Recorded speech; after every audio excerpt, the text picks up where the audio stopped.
Bien, alors dans cette petite vidéo, on va reprendre un tout petit peu d'abord le théorème de Bezout.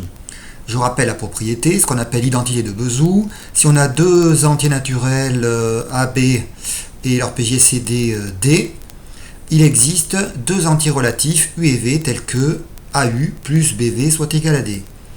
Et on avait terminé par le petit exemple suivant, PGCD de 54 et 42 vaut 6.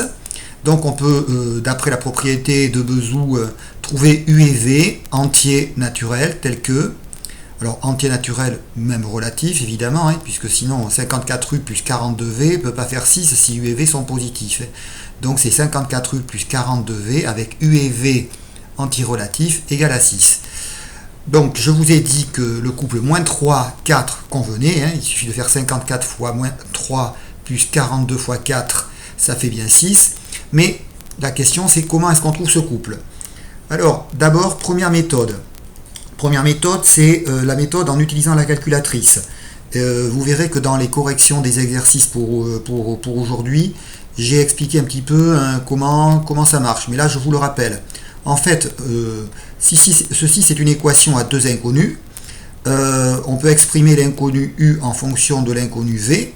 Donc là, c'est comme quand on transforme une équation de droite, on isole le U, donc on fait 54U égale 6 moins 42V, donc U égale 6 moins 42V sur 54. Et c'est cette formule-là qu'on va rentrer dans la calculatrice. On va la rentrer dans la calculatrice, tout simplement dans la calculatrice, vous vous rappelez, on va aller dans le module table de la calculatrice. On a les X et les X ici, les Y qui sont là. Et donc là, bon, la fonction que vous allez rentrer, c'est la fonction 6 moins 42 grand X sur 54. Donc c'est une fonction affine. Et vous allez tabuler pour des valeurs de X. Alors le X, là, c'est le V, évidemment. En allant, par exemple, de 0 jusqu'à 20. Mais vous allez prendre des valeurs entières uniquement. Donc vous allez choisir un pas qui vaut 1. Alors évidemment, ce que vous allez faire, c'est que vous allez avoir donc tous les X de 0 à 20 qui vont apparaître, ici tous les entiers, et vous allez avoir les images. Et bien simplement, vous regardez quand vous tombez sur une image qui est entière, et vous allez tomber sur un couple possible de l'équation du deuxième, enfin à deux inconnus que vous avez là. Et donc, par exemple, on s'aperçoit que lorsqu'on a V égale 4 ici, donc on a V égale 4 ici, on va ici tomber sur la valeur moins 3. Évidemment, si on ne trouve pas de Y entier, peut-être qu'il faut changer la plage des valeurs de X là, de V. Donc ça c'est la première méthode et ça marche pas mal. Et on peut dire dans une copie qu'on utilise cette méthode. Autre possibilité, c'est de remonter l'algorithme d'Euclide. Ça je vais vous expliquer. Alors vous pourrez essayer de le faire sur cet exemple là, ça peut faire un bon entraînement, mais je vais vous l'expliquer sur une autre fiche avec une deuxième vidéo. Bon, alors on passe à la nouvelle partie de la leçon, donc les nombres premiers entre eux, on en a déjà parlé, on va juste compléter un petit peu, ça va nous permettre après de faire une séance complète après avec des exercices sur ceci. Donc deux entiers sont dits premiers entre eux, si leur PGCD est égal à 1, il revient au même de dire qu'ils n'ont pas d'autre diviseur positif commun que 1. 1 est le seul diviseur positif de ces deux nombres. Alors le théorème important, c'est celui-ci, tout simplement, c'est que soit A et B, deux entiers naturels non nuls, sinon ça n'a pas trop d'intérêt, dire que A et B sont premiers entre eux équivaut à dire qu'il existe une relation du type suivant, AU plus BV égale à 1 avec U et V entiers relatifs, U et V appartenant à Z. Alors, d'après le théorème de Bezout qu'on a démontré la dernière fois, et que vous avez sur la page précédente, comme le PGC de A et B est égal à 1, alors on peut trouver deux entiers U et V tels que AU plus BV égale à 1. Ça démontre, je dirais, l'implication de la gauche vers la droite. Maintenant, il faut prouver la réciproque. L'implication de droite à gauche. Si on a AU plus BV égale à 1, et si D est un diviseur positif commun de A et de B, donc si D divise A et D divise B, alors forcément D va diviser 1. Pourquoi? Parce que AU plus BV, c'est une combinaison linéaire de A et de B. Conclusion, comme AU plus BV égale 1, ça veut dire que D va diviser 1. Donc la réciproque se démontre assez facilement en utilisant ce qu'on a fait en début d'année. Donc on a cet énoncé, là, ce qu'on appelle le théorème de Bezout, souvent, même si c'est une conséquence, et c'est très commode pour savoir si des nombres sont premiers entre eux. Alors premiers entre eux, 2 à 2, on dit des fois.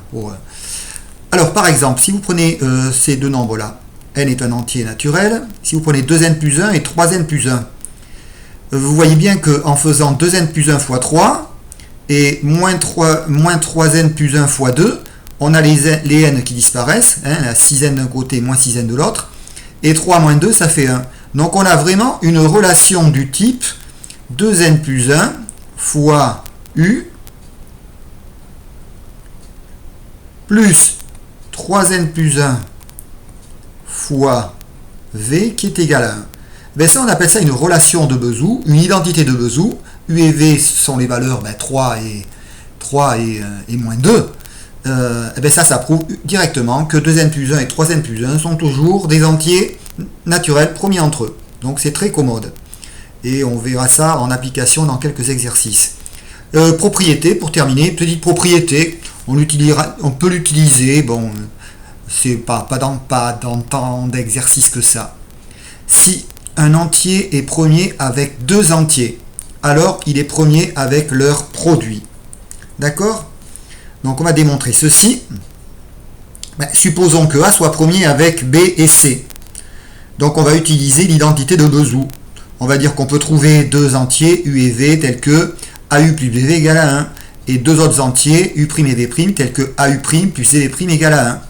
Bon, qu'est-ce qu'on va faire? On va prendre les deux égalités là, les deux identités de Bezout, et tout bêtement, on va les multiplier membre à membre. Donc ça va faire le produit AU plus BV fois AU' plus CV' égale à 1. Et puis après, on développe tout, double distributivité. Et donc là, je ne fais pas trop de commentaires. Et vous avez ici, en fait, quelque chose qui va se passer, c'est que vous avez trois termes dans lesquels on a A et A carré là. On va pouvoir factoriser par 1. Le dernier terme, ici, on n'y touche pas. On va le factoriser par BC. Et regardez ce qui apparaît.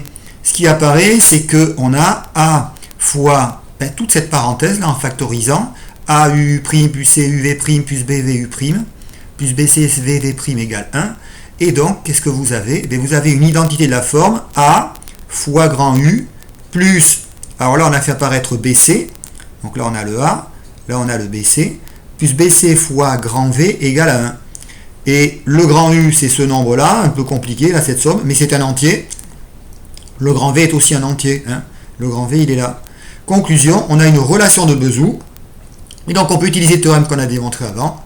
A et BC sont premiers entre eux. Voilà pour cette petite vidéo concernant le cours. Vous pouvez essayer de réécrire les démonstrations, ça peut être bien.